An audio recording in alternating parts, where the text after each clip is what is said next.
Good morning प्यारे बच्चों। आज हम लोग अपने हिंदी पाठ्य पुस्तक वसंत के पहला पाठ ध्वनि का पाठ वाचन करेंगे। यह कविता हिंदी साहित्य के सुप्रसिद्ध लेखक सूर्यकांत त्रिपाठी निराला द्वारा लिखी गई है। जैसा कि आपको पहले भी बता चुके हैं कि आपको पाठ का नाम और पाठ के जो भी लेखक हैं, कवि हैं, उनका नाम आपको याद रखना है और साथ ही साथ यह भी याद रखना है कि यह पाठ किस विधा की है। विधा कहने का मतलब है कि यह पाठ कविता है या एकांकी है, नाटक है, कहानी है, रेखा चित्र है, संस्मरण है, यह आपके विशेष सूची में उपलब्ध है। इसके पहले इन्फॉर्मेटिव वीडियो में मैं आपको बता चुकी हूँ कि जिनके पास भी पुस्तक नहीं है, उपलब्ध नहीं है, कक्षा 8 की पुस्तक या उनके क्लास की पुस्तक उपलब्ध नहीं है, वो नेट से डाउनलोड करेंगे। नेट में उनके व्हाट्सएप ग्रुप में वीडियो दी हुई है, वो उस वीडियो को उस नेट से डाउनलोड करेंगे। और फिर आपको पहले मैं बता चुकी थी कि आज मैं ध्वनि पाठ का पाठ वाचन करूँगी, ध्वनि कविता का।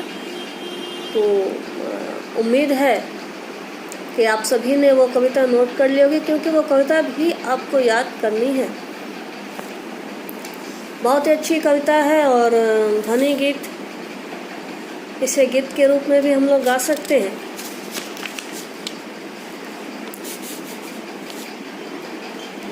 इस पाठ में कवि ने यह स्पष्ट किया है कि वह अपने जीवन के किसी मोड़ पर पराजित नहीं होना चाहता है, पराजित नहीं हो सकता, उसका अंत कभी नहीं हो सकता। वह हमेशा न सिर्फ खुद आशा और उमंग से ऊर्जावान है, उत्साह से ऊर्जावान है, बल्कि वह अपने साथ सभी नवयुवकों को, जितनी भी इस पीढ़ी के, नई पीढ़ी के लोग हैं, उन्हें भी आशा से परिपूर्ण देखना चाहता है, उनके भी जीवन में उत्साह और उमंग भरना चाहता है।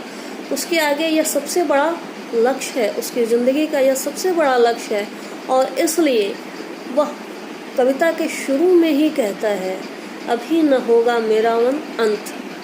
बहुत ही आशावादी, उत्साह और उमंग भरी यह रचना है कवि की।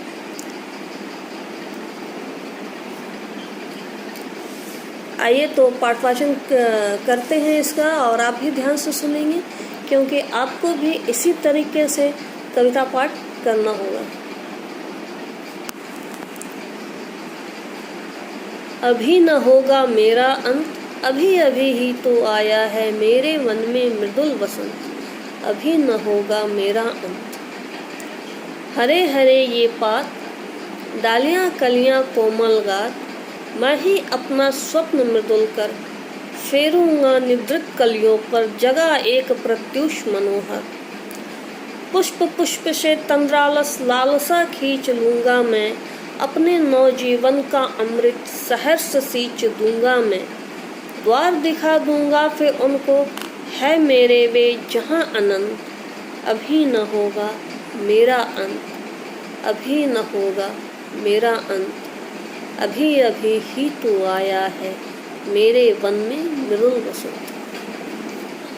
इस तरह से यह कविता समाप्त होती है, कविता का पाठवाचन समाप्त होता है। बहुत ही छोटी सी कविता है और अपनी इस छोटी सी कविता में सूर्यकांत त्रिपाठी निराला ने बहुत कुछ कहने का प्रयास किया है।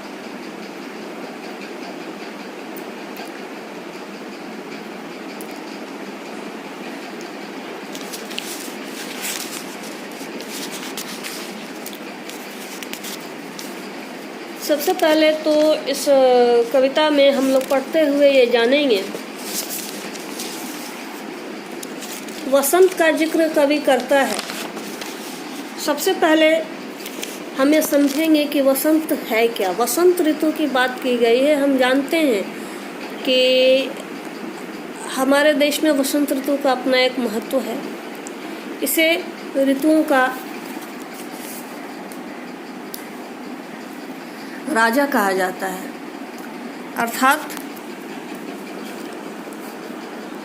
यह सारे मौसम, जिस तरह आम फलों का राजा होता है, उसी तरह हम ये समझें कि वसंत ऋतुओं का राजा होता है। भारत में वसंत ऋतु सबसे सुहाना मौसम है और सर्दी के कड़े ठंडक के 3 महीने बाद वसंत ऋतु आता है और हमें एक नए उत्साह, उमंग, ऊर्जा से भर देता है। जितने भी तरह की प्रकृति में क्रियाएं होती हैं, उन सब में यह मौसम हमें एहसास कराता है कि हम संघर्ष करने को तैयार हैं, हम नया जीवन जीने को तैयार हैं। इसी समय पौधों में नए पत्ते लगते हैं, पौधे पककर तैयार हो, फसलें पककर तैयार होती हैं। फलों का राजा आम भी इसी महीने आता है, जिसे हम बच्चे बड़े बूढ़े सभी बड़े मस्ती में खाते हैं। यहाँ तक कि जिनको चीनी, जिसको शुगर जैसे डायबिटीज जैसी बीमारी होती है, वो भी आम का मोह नहीं छोड़ पाते। हम हो या आप हो, आम का मोह नहीं छोड़ पाते।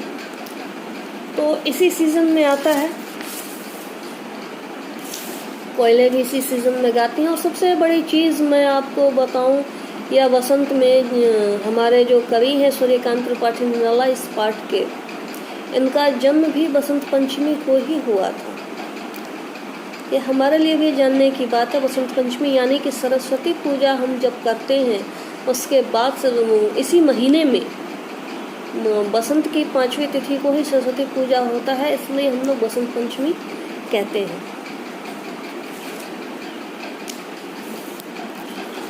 स्पष्ट रूप से अगर सार समझा जाए तो इस कविता में हम यह कह सकते हैं कि कवि कहता है उसे पराजित कोई नहीं कर सकता और पराजित होना भी नहीं चाहता। शुरुआत में ही वह कवि कहता है अभी न होगा मेरा अंत, क्योंकि उसके जीवन में वसंत आया है।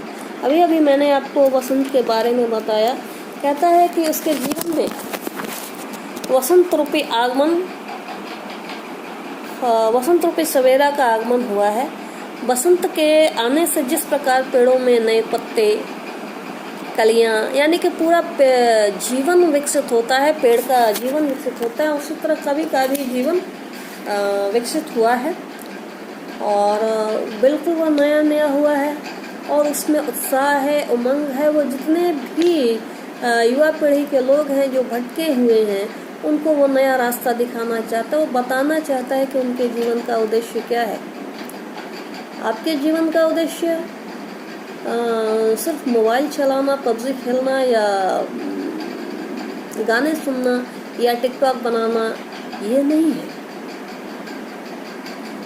उस समय, जिस समय यह कविता लिखी गई, देश हमारा स्वतंत्र नहीं था, तो वो नवयुवकों को स्वतंत्रता संग्राम में खींच कर लाना चाहते थे और बताना चाहते थे उसमें सारे उमंग भर के कि आपके जीवन का लक्ष्य आपके देश को आज़ाद कराना है।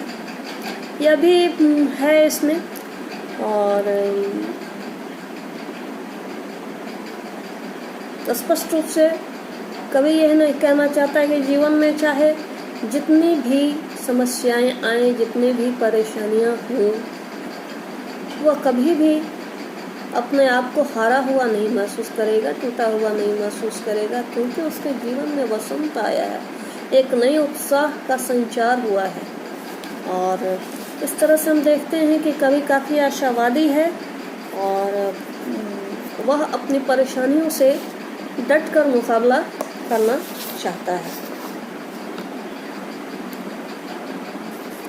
ठीक है, यह इसका पाठवाचन है। अब हम इसका प्रश्नोत्तर एक बार देखेंगे। पाठवाचन था, सार था कविता का। अब एक बार हम इसका पाठ का प्रश्नोत्तर देखेंगे। आप ध्यान दीजिएगा। जब आप पुस्तक खोलेंगे या फिर जो भी नेट से आपने डाउनलोड किया है उसको जब खोल कर देखेंगे तो आपका कविता से है, कविता से ही आपके पाठ का बहुत सारे प्रश्नोत्तर करने की ज़रूरत नहीं है। वह कक्षा में जब आपकी गतिविधियाँ कराई जाएंगी तब आपको करा दिया जाएगा। लेकिन फ़िलहाल कुछ समझाने की दृष्टि से, पाठ को समझाने की दृष्टि से आप यह प्रश्न देखिए कवि को ऐसा विश्वास, प्रश्न 1 है, कविता से में हम लोग देखेंगे, कविता से में से 3 प्रश्न हैं और इसमें पहला प्रश्न है कि कवि को ऐसा विश्वास क्यों है कि उसका अंत अभी नहीं है। तो जैसा कि आपको मैंने बताया कि कवि के जीवन में अभी अभी वसंत का आगमन हुआ है, अर्थात उसके अंदर एक नई उत्साह, उमंग, नए जीवन का संचार हुआ है और वो अपने अंदर काफ़ी रचनात्मक प्रेरणा महसूस कर रहा है और वह चाहता है कि वह दूसरों को भी, जो इस पीढ़ी के बच्चे हैं, जो सिर्फ मनोरंजन में या इधर उधर करके अपना टाइम पास कर रहे हैं, उनको उनके जीवन का उद्देश्य बताना भी कवि का उद्देश्य है। इसलिए वह कहता है कि उसके जीवन में अभी अंत नहीं होगा क्योंकि उसके पास बहुत सारी जिम्मेदारियां हैं। ठीक है। दूसरा है, फूलों को अनंत तक विकसित करने के लिए कवि कौन कौन सा प्रयास करता है। यहाँ पर फूल रूपक मैंने आपको समझाया कि नवयुवकों को कहा गया है, नई पीढ़ी को कहा गया है, यह रूपक है और इसमें कहता है कि फूलों को अनंत तक विकसित करने के लिए कवि कौन कौन सा प्रयास करता है। तो सबसे पहले हम देखें कि हम ये समझ चुके हैं, बता चुके हैं कि कवि के जीवन में वसंत का आगमन हुआ है।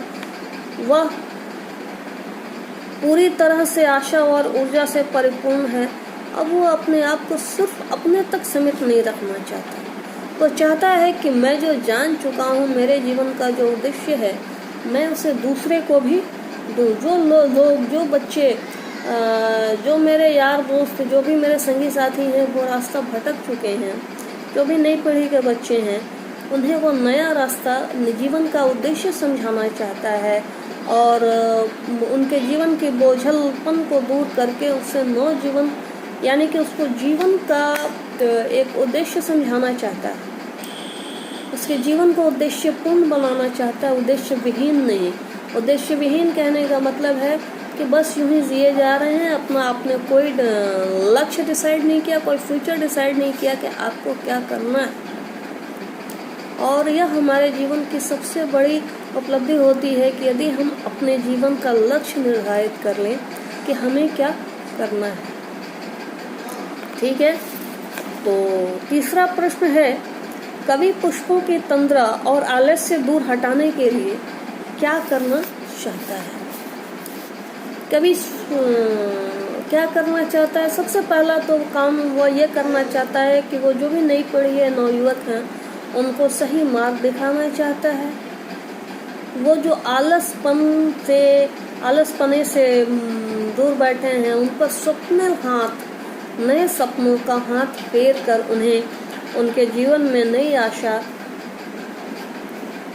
नई ऊर्जा का संचार करना चाहता है, ताकि जिस तरह वह रचनात्मक कार्यों में प्रवृत्त हुआ है अपने देश की प्रगति के लिए, अपने देश की आज़ादी के लिए, एक उद्देश्यपूर्ण लक्ष्य के लिए, वैसे ही नई पीढ़ी के बच्चे भी, जो उनके समय के नई पीढ़ी के बच्चे हैं, रचनात्मक कार्यों में लग सकें और अपने देश की समस्याओं के प्रति सजग रहें, सतर्क रहें तथा स्वराज पाने के लिए रचनात्मक कार्यों में लग सकें। वस्तुतः हम देखते हैं कि कवि नई पीढ़ी को जागरूक करना चाहता है, उनमें ऊर्जा का संचार करना चाहता है और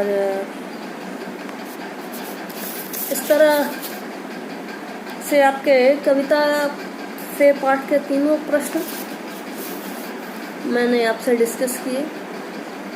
आपको कोशिश करना है कि जो मैंने बताया उस वीडियो को देखकर आप प्रश्नोत्तर करने की कोशिश कीजिए, कुछ लिखने की कोशिश कीजिए, क्योंकि लिखना बहुत ज़रूरी है हमारे और आपके लिए भी, क्योंकि हम बोल तो बहुत कुछ लेते हैं और बहुत बार वह उद्देश्यपूर्ण भी होता है और उद्देश्य विहीन भी होता है, लेकिन हमारा बोलना,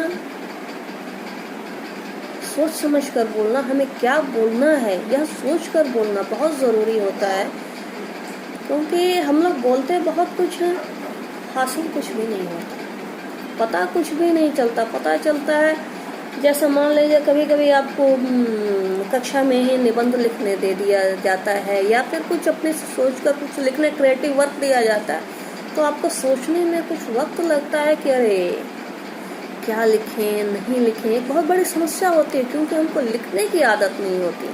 हमारे मन में बहुत कुछ होता है, उसको लिखिए, 1 बार लिखिए, 2 बार लिखिए, 3 बार लिखिए, क्योंकि बगैर लिखे आपकी अभिव्यक्ति संभव नहीं है। आपका लिखना बहुत ज़रूरी है, और आप नहीं लिखेंगे तो आप सही ढंग से अपनी बात कह भी नहीं पाएंगे। तो बच्चों, इस तरह से आपका पाठ समाप्त होता है। इससे संबंधित भाषा संबंधी भाषा संदर्भ जो भी है व्याकरण, वो आपको अगले वीडियो में मिलेगा। कोशिश करूँगी अगला वीडियो जल्द ही आपको दूँ, लेकिन जो चीज़ें आपको पढ़ाए जाएँ, पाठ वाचन कीजिए, कविता का पाठ वाचन कीजिए, तब तक नाम याद कीजिए।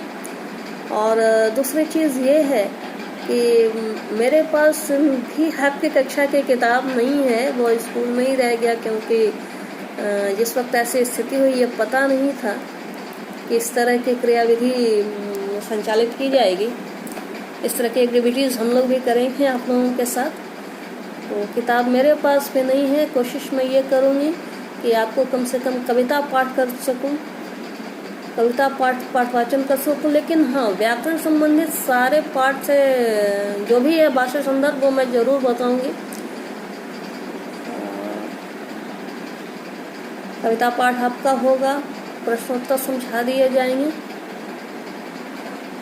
बाकी जो आप जैसा आपको उचित लगे डिमांड करें आप कीजिएगा। कोशिश करूँगी कि आपके मांगों को पूरी कर सकूं। ठीक है, गुड बाय, धन्यवाद।